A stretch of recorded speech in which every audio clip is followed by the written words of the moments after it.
Hi everyone, I am Tiago, a conservation biologist at Mossy Earth. We just got back from the north of Portugal, from the area where we are implementing a project to support the use of livestock guarding dogs. As a quick reminder, the ultimate goal of this project is to stop the illegal persecution of wolves by preventing wolf attacks on domestic animals, and hence creating more positive attitudes towards the presence of this top predator. On our last update, you got to meet Nero. That's a dog who is guarding sheep, and this time we would like to introduce you to another amazing dog.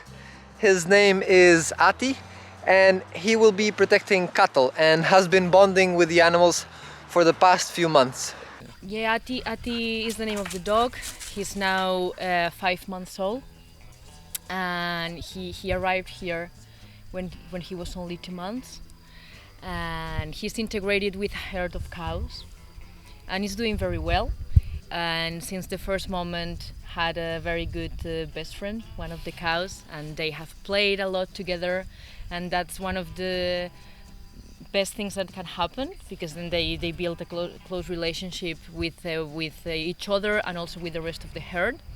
So he has been in the same area with the cows for some time, and right now the cows are starting to go out every day to the pastures, and Hati just last week started to go with them, and he's learning and he's doing quite well and remain with the herd, and every night they come back for like overnight to the same place. So yeah, I think you were saying before, this is a little bit the ideal situation, right? Where you have the dog guarding them during the day, and then at night they are protected in a fenced area. Yes, we are trying to support farmers that are open to have good practices for coexisting with wildlife, which is the case we have here. And I mean, this is the ideal situation, having a place where the cows spend the night, which is the most like dangerous period for predation, and then during the day going out, but in the company of guarding dogs. So the guarding dogs remain all the time, day and night, with them, and they also give an alert when something happens. So it's even great during the night. If the owners are nearby, they can also react. So the situation we want to have here is to have stable wolf packs, feeding in wild prey, and herds that are protected, and farmers that can see a positive side of living alongside wolves without having a lot of impact on their animals. And in terms of wild prey, because that's an important component of this as well, right? We can't just have them, they need to have this wild prey. So what's the situation here? The situation here is quite good. Wild boar has a good densities and is quite well spread.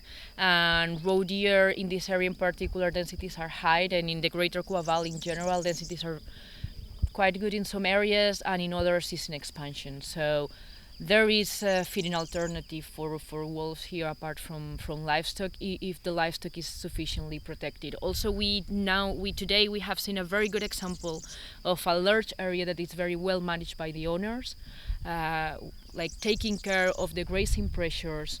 So we have seen quite a variety of habitats, of patches of forest and open areas of grasslands and still bushes.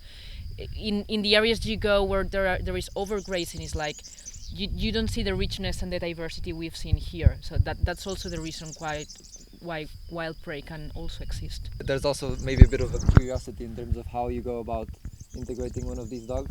So we arrived and he was coming around sniffing and very sociable, but you were telling us that we also need to be a little bit careful in terms of how we interact with the dog. Yeah. Could you explain a little bit how that works? Yeah, that's also something that we always tell the livestock breeders, especially when it's their first dog, because we arrive with like a little ball of hair of like 2 months, super cute, dude. And it's quite hard to, of course they need to have a close relationship, but they are not pets. They always need to be with the animals, never be taken home. You don't need to be with them all day and or petting them, because then the relationship they build, the strong one, is with you instead of with the animals. How we are giving other dogs, because they heard of breeders that are happy with the dogs. And that's something that has happened here with Hati. I mean, I think Hati is one of the wild ambassadors we have in Rewild in Europe. Is definitely a dog ambassador.